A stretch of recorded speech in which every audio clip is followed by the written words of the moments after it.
Hello students, welcome to my channel more education. मैं हूं अंजुश्री मिश्रा।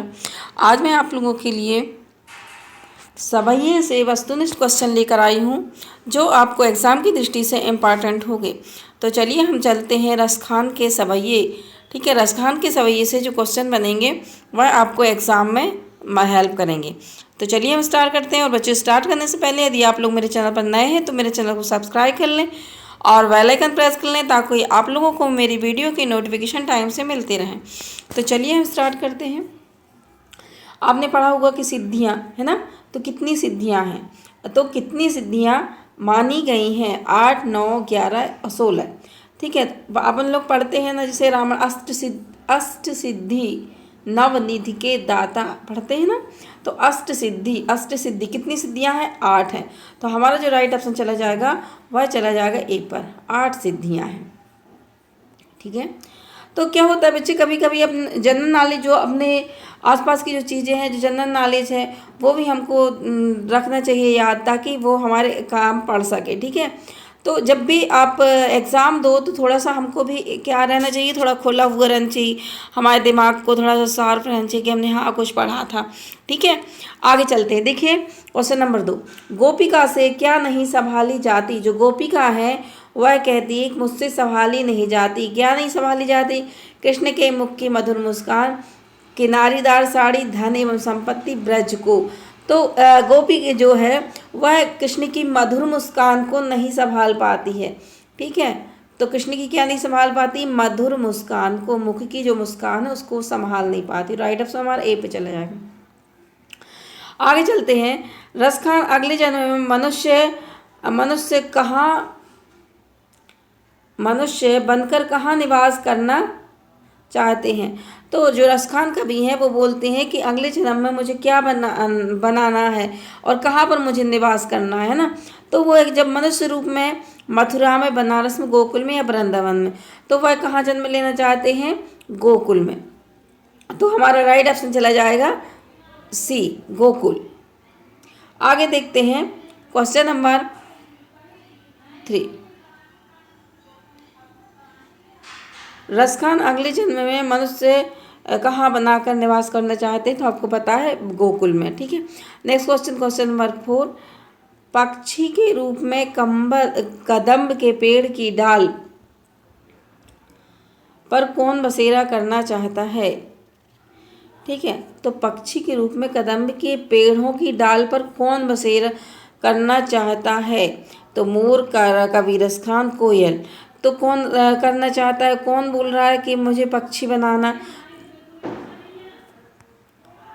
तो वह बोल रहा है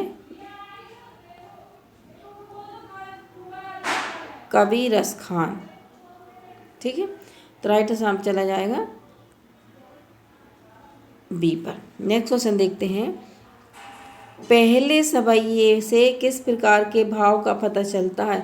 जो पहला जो सवैया है उससे, पहला सवैये से किस प्रकार का भाव का पता चलता है?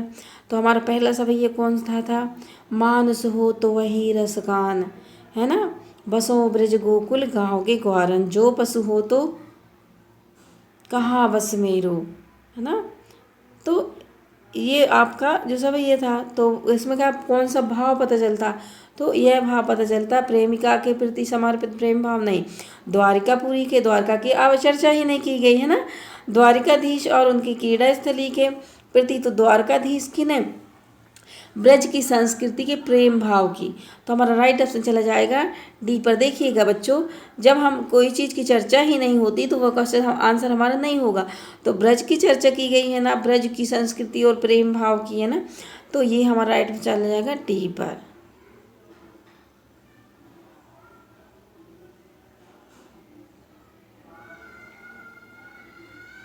ठीक है, तो ब्रज की संस्कृति के प्रेम भाव, है ना। जो ब्रज की संस्कृति, राइट ऑप्शन सी नहीं होगा, राइट ऑप्शन हो जाएगा डी। आगे चलते हैं। रसखान जो हैं अपनी आंखों से क्या देखना चाहते? कोयल को, ब्रज के वनबाग व तालाबों को, अपनी प्रियतमा को, या फिर प्राकृतिक सौंदर्य को तो वह अपनी आंखों से देखना चाहते हैं ब्रज के वन बाग व तड़ागों को, ब्रज के वन बाग व तड़ागों को। ठीक है, हमारा से छठवा चले जाएगा। सातवां देखते हैं।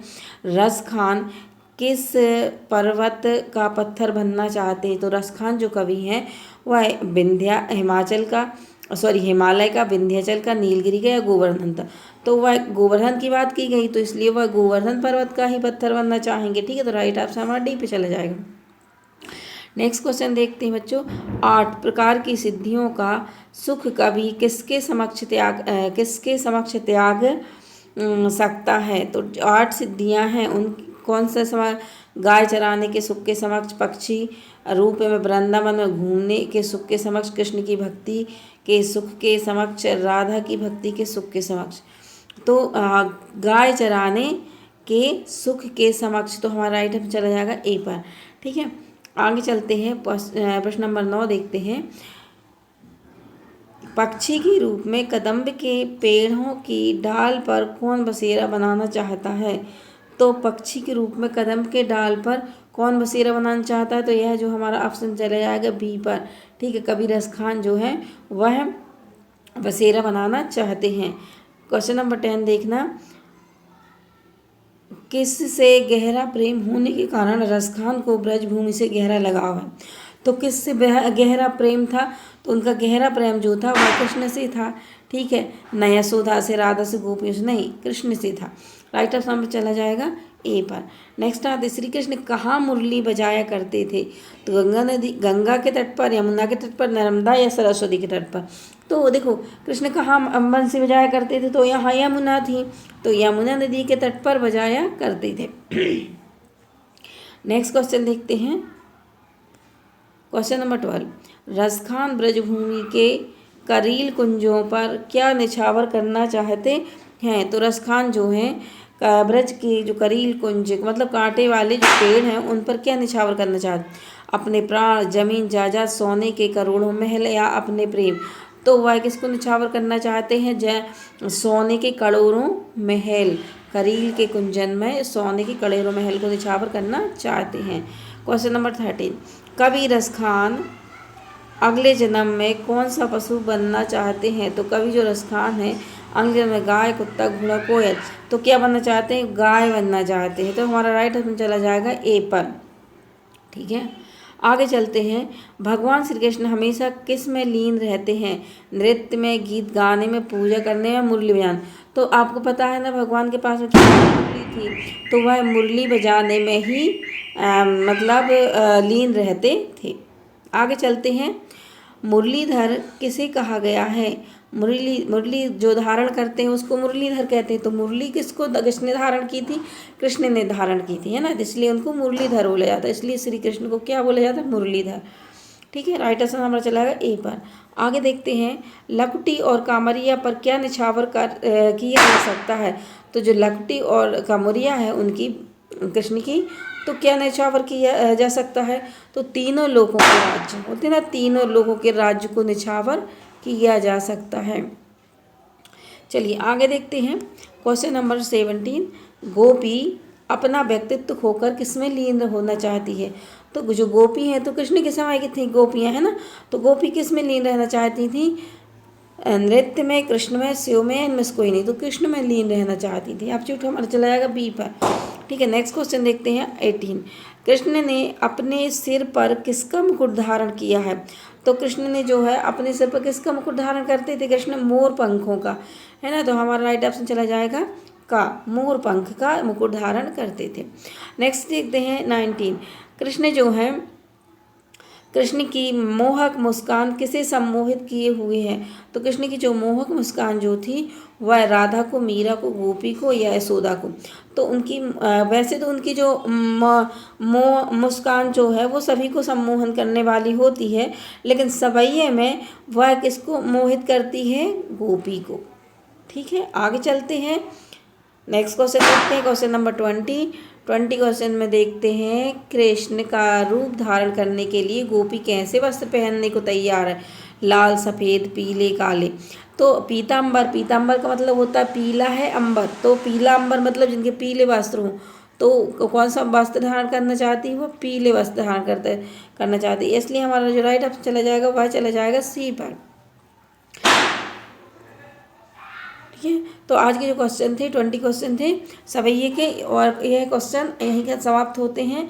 बच्चों कमेंट्स करके बताइएगा कि आपको मेरे जो क्वेश्चन है वह कैसे लगे, ठीक है। और इनको एक दो बार यदि आप लोग इनको पढ़ लेंगे तो आपसे बनने लगेंगे। तो सबसे पहले आप ये देखिएगा, पहले पढ़िएगा और देखिएगा इनमें से आपसे कौन से बन रहे हैं। जो बन रहे हैं उनको छोड़ दीजिएगा, जो नहीं बन रहा है उनको आप चाहे तो अपनी कॉपी में नोट कर लीजिएगा, ठीक है।